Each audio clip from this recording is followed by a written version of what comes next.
Hello, my name is Kurt Robinson, and I'm a digital cinematography student here at Full Sail University. I'm currently residing in Puerto Rico, and today we'll be covering the topic, the evolution of acting over time. First known actors originated back in the ancient Greek period. Back in Athens 535 BC, people sung ancient hymns called dithyrambs and praised the god Dionysus. Later on, the hymns changed over time, and the singers would dress in costumes adorned with a mask.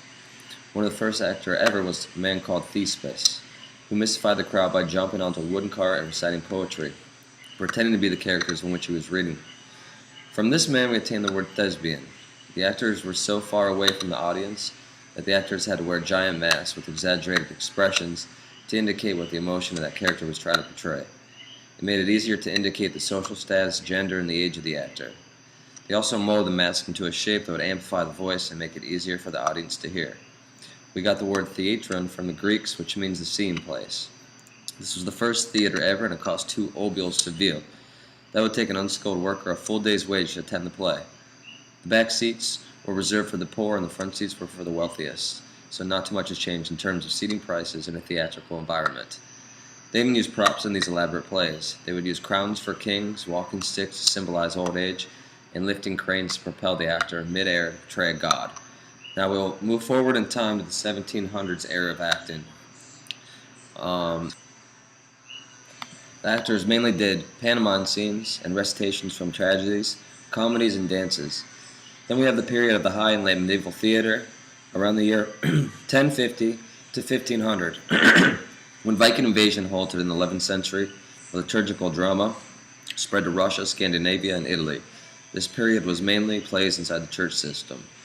During the Golden Age theater around 1590 to 1681, Spain had an increase in theaters around the country.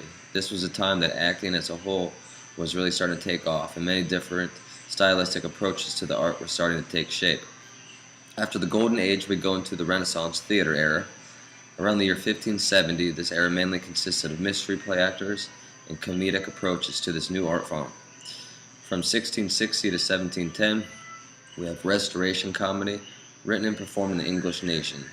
Neoclassicism was the main form of theater plays in the 18th century. The costumes in the scenes were extremely elaborate, and the acting utilized was melodramatic and absurd. When we move forward into the 19th century, we see actors dominate in the art form of romanticism and melodrama. 20th century forms of acting include naturalism, realism, expressionism, surrealism, and postmodernism. At the advent of the 1890s, we attained the technology to advance this art form into something that catapulted the movie industry into what it is today. By utilizing the invention of the camera, we have people viewing them on screen instead of a theater.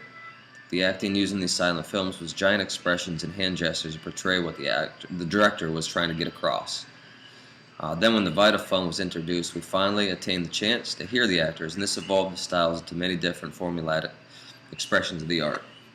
Because of this invention, we have the great movies and the genius actors we have today. We should all appreciate the Greeks for snowballing this beautiful art form into what it is today. We wouldn't be here at Full Sail working on our careers that we truly love.